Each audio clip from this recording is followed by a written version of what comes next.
Mr. and Mrs. Wright were going on vacation. Their son, Brandon, was staying home alone.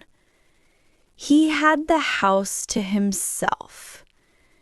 He decided to throw a party. He invited a few of his friends. "My parents will never find out," he said.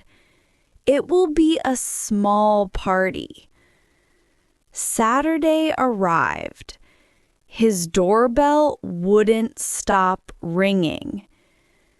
People he had never even met were in his house. Brandon could not kick them out. There were too many. He could hear dishes breaking.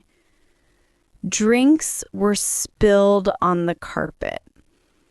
His parents would find out about this for sure. Brandon decided to just relax and enjoy his freedom, which would be taken away when his parents got home.